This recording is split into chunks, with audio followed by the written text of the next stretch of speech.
तुम्ही विद्यार्थी आहात, तुम्ही महाविद्यालय शिक्षण घेताय, तुम्ही गृहिणी आहात किंवा तुम्ही पोलीस डिपार्टमेंटमध्ये काम करता किंवा राजकीय क्षेत्रामध्ये मोठ्या नेतेपदी तुम्ही काम करताय, प्रत्येकाला स्टेजवरती कधी ना कधी बोलायची संधी मिळते. पण अशा वेळेला होतं काय की तुम्हाला एक तो भीती असते की मी व्यवस्थित बोलू शकेन का, लोक माझे ऐकतील का, लोक हसणार तर नाही ना, माझे शब्द बरोबर पडतील की नाही, किंवा माझी वाक्यरचना तर नाही ना चुकणार.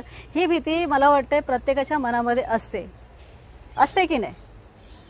मग आता ती भीती घालवण्याची वेळ आलेली आहे, कारण तुमच्यासमोर आम्ही घेऊन आलेलो आहोत लोकप्रिय वक्ता अकॅडमी. ह्या अकॅडमीच्या माध्यमातून तुमची ही जी मनातली भीती आहे, जो न्यूनगंड आहे, हा संपूर्णपणे घालवला जाईल. ही भाषणकला अकॅडमी हिंदी भाषेमधून सुद्धा चालते आणि मराठी भाषेमधून सुद्धा चालते. या लोकप्रिय वक्ता अकॅडमीचे संचालक आणि प्रशिक्षक संजय लाड सर, तुम्ही दिलेल्या नंबरवरती लवकरात लवकर फोन करा, कॉन्टॅक्ट करा, कारण आता इलेक्शनचा माहोल आहे. प्रत्येकाला स्टेजवरती जायचंय, प्रत्येकाला स्वतःला सादर करायचंय, प्रेझेंट करायचंय. आणि अशा वेळेला राजकीय लोकांना मी सरळ आव्हान करेन की तुम्ही जर हा व्हिडिओ बघत असाल तर तुम्ही लवकरात लवकर भाषणकला ही आमची लोकप्रिय वक्ता अकॅडमी जॉईन करा आणि स्टेजवरती उभे राहून स्वतःची भीती घालवण्याचा प्रयत्न करा. धन्यवाद. जय हिंद, जय महाराष्ट्र.